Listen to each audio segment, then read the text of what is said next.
আলেমের মেয়ে জায়গা পেল না কবরে। দাফনের পরই দেখা দিল ভয়াবহ শাস্তি। 3 দিন পর্যন্ত পচতে থাকলো লাশ। কবরে জায়গা হচ্ছিল না তার। শেষ পর্যন্ত মোবাইল সহই দাফন করতে হলো তাকে। একজন আলেমের মেয়ে হয়েও এমন করুণ পরিণতি কেন হলো? কেন দাফন করার সাথে সাথে আল্লাহর আযাব নেমে আসতে দেখলো এলাকাবাসী? এক গ্রামে বসবাস করতেন একজন আলেম। তার নাম আব্দুল কালাম। তিনি তার স্ত্রী ফাতিমার সঙ্গে থাকতেন। বহু বছর অপেক্ষার পর আল্লাহ তাদের এক কন্যা সন্তান দান করেন।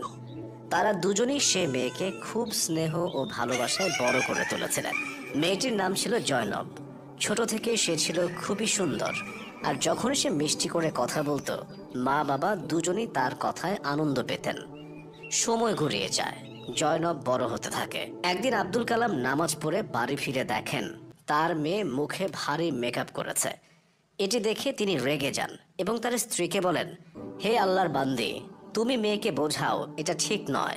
একমাত্র মেয়ে বলে কি সে যা খুশি তাই করবে? ও যেন পর্দা করে চলে। ফ্যাশন করে বাইরে ঘোরা তার জন্য শোভনীয় নয়। আলেম সাহেবের স্ত্রী এতে বেশ চটলেন, কারণ তিনি মেয়েকে খুব ভালোবাসতেন। তবে তিনি স্বামীর কথার কোনো উত্তর না দিয়ে মেয়ের হাত ধরে অভিমানে ঘরে চলে যান। আব্দুল কালাম বললেন, দেখো, একদিন তুমি অবশ্যই এর জন্য আফসোস করবে। এরপর তিনি কাজের জন্য সৌদি আরব চলে যান। যাওয়ার সময় মেয়েকে কপালে চুমু দিয়ে বলেন, মেয়ে, সবসময় খুশি থেকো। এটা শুধু সাময়িক, আমি ফিরে আসব। তুমি আর তোমার মা ভালোভাবে থেকো। সময় চলতে থাকে। একদিন জয়নব তার মায়ের কাছে এসে বলে, মা, আমার একটা মোবাইল চাই। কলেজে সব মেয়েরা মোবাইল নিয়ে আসে, ইনস্টাগ্রামে রিল বানায়, গান শুনে, আমিও মোবাইল চাই। মেয়ের এই কথা শুনে মায়ের পায়ের নিচ থেকে যেন মাটি সরে যায়। তিনি বিস্ময়ে বলেন, মেয়ে, তুমি কি বলছো? তোমার বাবা তো তোমার মেকআপ করাও পছন্দ করেন না, সেই কারণে আমাকেও শাস্তি দিয়েছিলেন। কিন্তু মায়ের কথায় জয়নব রেগে যায়।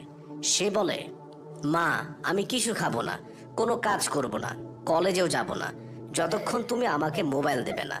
মোবাইল আমি নিয়েই ছাড়বো। এই কথা বলে সে কান্নায় ভেঙে পড়ে। মায়ের মন গলে যায়, কারণ তার তো আর কোনো সন্তান নেই। এই একমাত্র মেয়ে তার সবকিছু। মা আদর করে বলেন, মা, আল্লাহর জন্য একটু খেয়ে নাও, তোমার শরীর খারাপ হয়ে যাবে। যাও, আমি হেরে গেলাম, আজই তোমাকে মোবাইল কিনে দেব। এই কথা শুনে জয়নবের মুখে হাসি ফুটে ওঠে। মা মেয়ে একসাথে বাজারে যায় এবং মা মেয়েকে নতুন মোবাইলও কিনে দেন। জয়নব খুব খুশি, কারণ তার দীর্ঘদিনের স্বপ্ন পূরণ হয়েছে। তার বাবা কখনো তাকে মোবাইল দিতেন না, কিন্তু মা তার জেদের কাছে হেরে গিয়েছেন। কিন্তু এখন কি ঘটবে সেটাই জানা বাকি।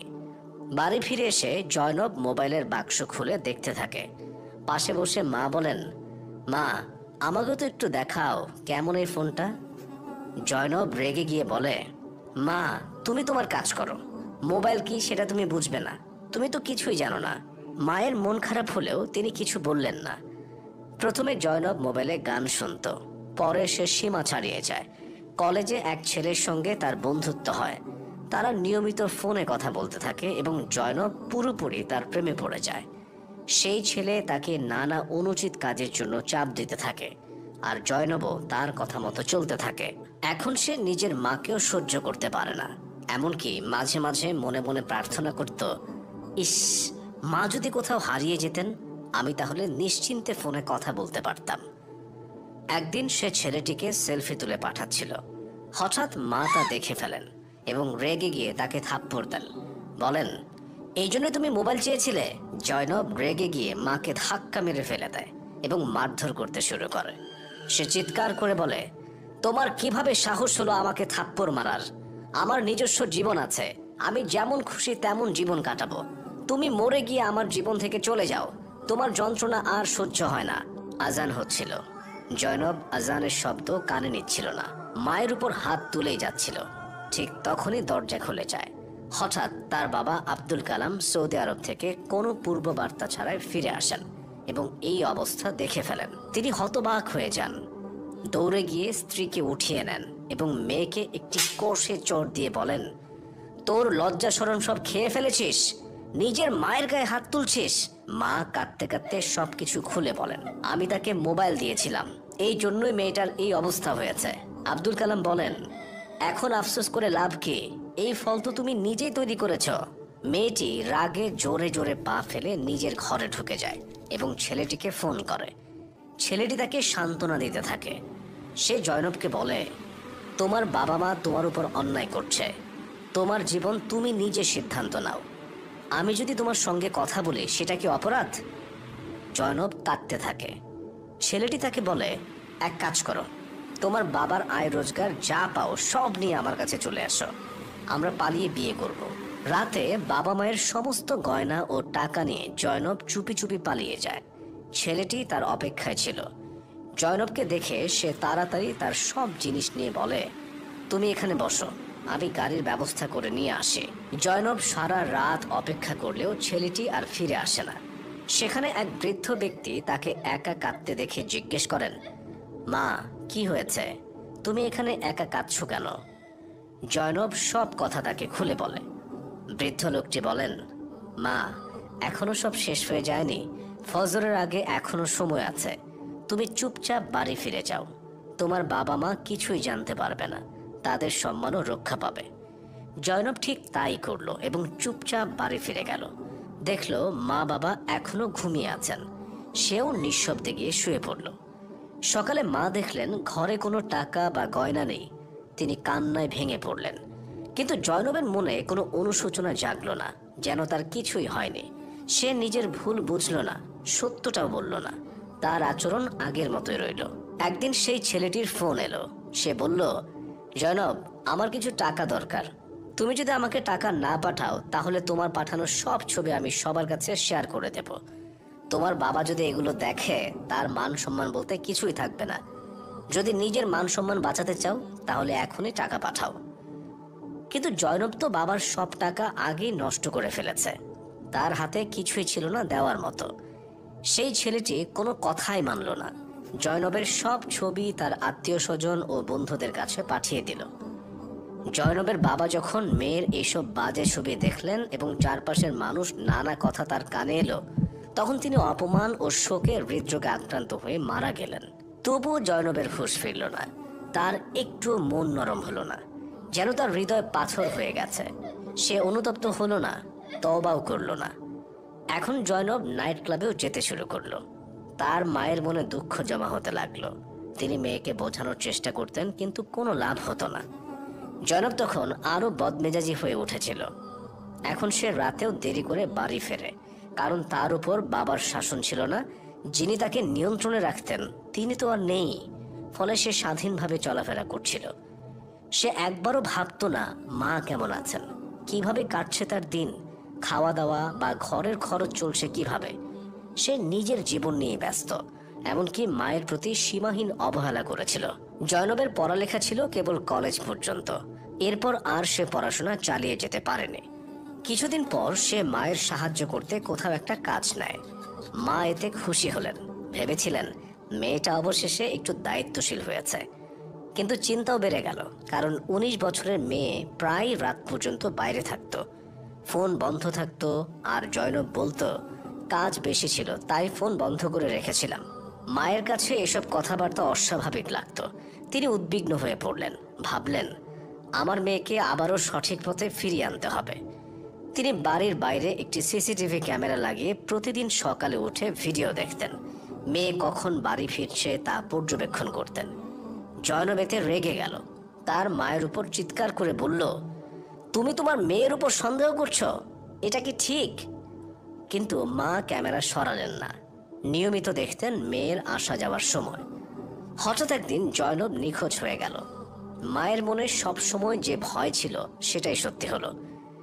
তিনি দিনের পর দিন মেয়ের অপেক্ষা করলেন, কিন্তু জয়নব আর ফিরল না। কাউকে কিছু জানাতেও ভয় পাচ্ছিলেন। অপবাদের সমাজে মুখ দেখানো যাবে না, এই ভয়ে চুপ করে রইলেন। একদিন দরজায় দাঁড়িয়ে মেয়ের পথ চেয়ে থাকতে থাকতে মা হঠাৎ অসুস্থ হয়ে পড়ে যান। প্রতিবেশীরা তাকে দ্রুত হাসপাতালে ভর্তি করেন। লোকজন খেয়াল করলো হাসপাতালে যাওয়ার পরও জয়নব আসেনি, বাড়িতেও নেই।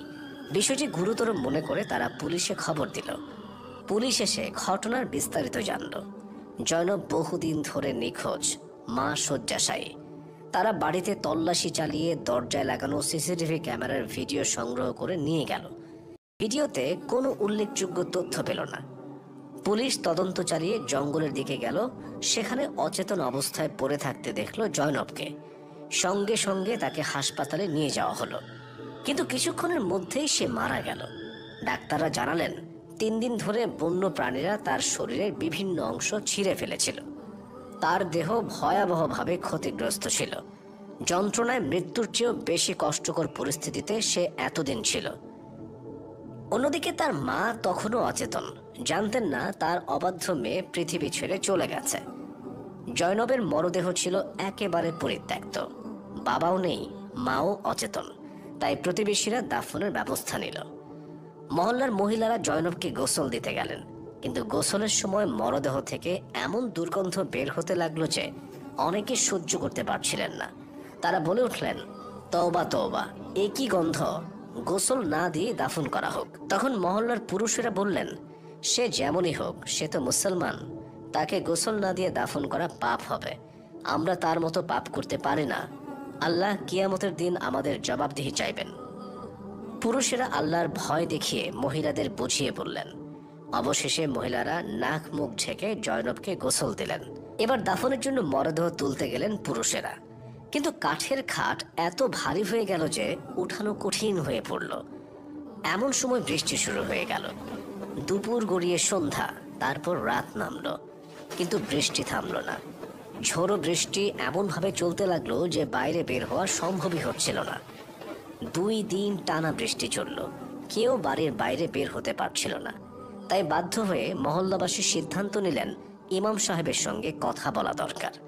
তারা ইমাম সাহেবকে সব জানালেন। মেয়েটির মরদেহ পড়ে আছে, দুর্গন্ধ বেরোচ্ছে, দাফন সম্ভব হচ্ছে না, এখন কি করা উচিত? ইমাম সাহেব বললেন, আবহাওয়া যেমনই হোক, আজ রাতেই এই মেয়েটিকে দাফন করতে হবে। কিন্তু যেই কবরটি প্রস্তুত করা হচ্ছিল, টানা বৃষ্টির কারণে সেটাই পানি ভর্তি হয়ে যাচ্ছিল। ঝোড়ো রাতের মধ্যে সবাই দোটানায় পড়ে গেল, কিভাবে এই অবস্থায় দাফন সম্ভব? তবু সিদ্ধান্ত একটাই ছিল, আজ রাতেই যে কোনো মূল্যে জয়নবের মরদেহ দাফন করতে হবে, না হলে মরদেহ থেকে রোগ ছড়িয়ে পড়ার আশঙ্কা রয়েছে। ঠিক তখন হঠাৎ একজন ব্যক্তি এগিয়ে এসে বলল, একটা কথা বলি, রাগ করবেন না, আমি একটা স্বপ্ন দেখেছি। আমরা জয়নবকে তার মোবাইল ফোন এবং সাউন্ড বক্স সহ দাফন করছি। তখনই দেখি কবরের ভেতর জায়গা হয়ে গেছে। সে যখন এই স্বপ্নের কথা বলল, সবাই একটু থমকে গেল। বিষয়টি অদ্ভুত মনে হলেও কিছুটা চিন্তায় পড়ে গেল তারা, এইভাবে কিভাবে জয়নবকে দাফন করা যায়। কিন্তু সেই ব্যক্তি জানালো, আমি যেসব স্বপ্ন দেখি তা সব সময় সত্য হয়। আমি আল্লাহর ভয়ে চলি, কখনো মিথ্যা কথা বলি না। বাস্তবেও সব ঘটনার মিল পেয়ে আসছে। তিনি এলাকায় একজন আল্লাহ ভীরু মানুষ হিসেবে পরিচিত ছিলেন, তাই অনেকে ভাবল হয়তো তার স্বপ্নের মধ্যে কোনো ইশারা আছে। কে জানে, হয়তো আল্লাহ আমাদের তার মাধ্যমে কিছু বোঝাতে চাইছেন। যদি এতে কবরের জায়গা পাওয়া যায় তাহলে সেটিই মঙ্গল। তারা জয়নবের বাড়ি থেকে তার মোবাইল ফোন এবং সাউন্ড বক্স নিয়ে এলো এবং মরদেহের পাশে রেখে দিল। এরপর আরেকটি জায়গায় কবর খোঁড়া হলো। তখন বৃষ্টি কিছুটা থেমেছিল, পানি কমে গিয়েছিল। অবশেষে অনেক কষ্টের পর জয়নবের জন্য কবরের জায়গা মিলল। মরদেহকে কবরে রাখা হলো, আর সঙ্গে রাখা হলো মোবাইল ও সাউন্ড বক্স। সবারই মনে অদ্ভুত এক অনুভূতি কাজ করছিল, কেননা জীবদ্দশায় জয়নব যে জিনিসগুলোকে সবচেয়ে বেশি ভালোবাসত এবং তার অশান্তির মূল ছিল, আজ সেগুলোকেই সে কবরে নিয়ে যাচ্ছে, যেন এগুলোর ভেতরেই তার উচিত শিক্ষা লুকিয়ে আছে। হঠাৎ এক ব্যক্তি চিৎকার করে উঠল, দেখো, মেয়েটির জিভ বেরিয়ে গেছে আর কান থেকে পোকা বের হচ্ছে। দৃশ্যটি ছিল অত্যন্ত ভয়াবহ। লোকজন আতঙ্কিত হয়ে বলল, এটা আল্লাহর আযাব, মরদেহের ওপরেই তা নেমে এসেছে। দ্রুত কবর ঢেকে ফেলো আর এখান থেকে সরে পড়ো, না হলে আমাদের ওপরও এই আযাব নেমে আসবে। সকলেই দ্রুত কবর মাটি দিয়ে ঢেকে দিল। মহিলারা কাঁদতে কাঁদতে তওবা ও আস্তাগফিরুল্লাহ পড়তে লাগলো। ইমাম সাহেবকে বিষয়টি জানানো হলে তিনি কুরআন পাঠ করে জয়নবের মাগফিরাতের জন্য দোয়া করলেন। পুরো মহল্লা 3 দিন ধরে তার জন্য মাগফিরাতের দোয়া করল। এই সময় জয়নবের মার হুঁশ ফিরল। সব ঘটনা শোনার পর তিনি কান্নায় ভেঙে পড়লেন। সবাই তাকে সান্ত্বনা দিয়ে বলল, তুমি তাকে ক্ষমা করে দাও, তাহলে আল্লাহ তাকে ক্ষমা করবেন।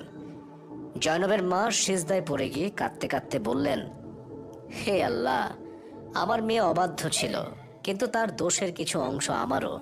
আমি তাকে সঠিকভাবে গাইড করতে পারিনি। আমি তাকে অতিরিক্ত ভালোবাসা দিয়েছিলাম, আর সেই ভালোবাসায় আজ তার সর্বনাশ করেছে। হে পরম দয়ালু, তুমি তাকে মাফ করে দাও। তারই অনুতপ্ত প্রার্থনার পর ইমাম সাহেব বললেন, তোমরা কবর খুলো এবং মোবাইল ও সাউন্ড বক্স বের করে আনো। এটা ইসলামে কখনোই গ্রহণযোগ্য নয়।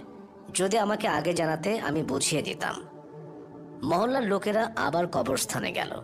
এবার আবহাওয়া পরিষ্কার ছিল, মাটিও শুকনো। তারা কবর খুঁড়ে মোবাইল এবং সাউন্ড বক্সটি বের করে আনলো। তারা সেজদায় পড়ে আল্লাহর দরবারে ক্ষমা চাইল। তারা বুঝতে পেরেছিল কবরের পবিত্রতা রক্ষা না করা বড় গুনাহ। ঠিক তখন একজনের দৃষ্টি পড়ল জয়নবের মুখের দিকে। তারা দেখে জিভ স্বাভাবিক, মুখ উজ্জ্বল, আর কবর থেকে আসছে এক মিষ্টি ঘ্রাণ। তারা ফিরে এসে ইমাম সাহেবকে ঘটনাটি খুলে বলল। ইমাম সাহেব বললেন, এটা মায়ের দোয়ার ফল। মা সন্তানের জন্য যে দোয়া করেন তা জান্নাতের হাওয়ার মতো। সেই দোয়াই জয়নবের উপর পড়েছে, আর আল্লাহ তার দয়ায় তাকে মুক্তি দিয়েছেন। মহল্লার লোকেরা আবার কোরআন খতম করলো এবং আল্লাহর দরবারে ক্ষমা চাইল এমন ভুল সিদ্ধান্ত নেওয়ার জন্য। সবাই অনুধাবন করলো কবরের অবমাননা করে তারা বড় পাপ করেছেন। কিছুদিন পর জয়নবের মা একটি স্বপ্ন দেখলেন। স্বপ্নে জয়নব হেসে বলছে, মা, আমি তোমাদের অবাধ্য ছিলাম, তোমাদের কষ্ট দিয়েছি, আর তার জন্যই বড় শাস্তি পেয়েছে। কিন্তু যখন তুমি আমার জন্য কান্না করলে, দোয়া করলে, তখনই আল্লাহ আমার শাস্তি মাফ করে দিলেন। মা, আমি কামনা করি যদি আমি তখনই তোমার কথা শুনতাম, তাহলে এমন দিন দেখতে হতো না। তোমার দোয়াই আমাকে আজ মুক্তি দিয়েছে। এই স্বপ্ন শুনে পুরো মহল্লার মানুষ খুশি হয়ে উঠল। ইমাম সাহেব সবাইকে বললেন, দেখো আমরা কত পাপ করি, কিন্তু আল্লাহ কত দয়ালু। মানুষ যখন অনুতপ্ত হয় তখন আল্লাহ তাকে ক্ষমা করে দেন। তবে এই দয়া দেখে যেন আমরা পাপ করতে উৎসাহিত না হই, বরং তার নির্দেশ মানার জন্য আরো আন্তরিক হই। যে রব আমাদের এত ভালোবাসেন, তার প্রতি আনুগত্য দেখানোই আমাদের আসল কর্তব্য। প্রিয় দর্শক, এই গল্প আমাদের মনে করিয়ে দেয়, পিতামাতার অবাধ্যতা করে দুনিয়ার মোহ ও ভালোবাসায় পড়ে কখনো আখিরাতে সফল হওয়া যায় না। আর মায়ের দোয়া সন্তান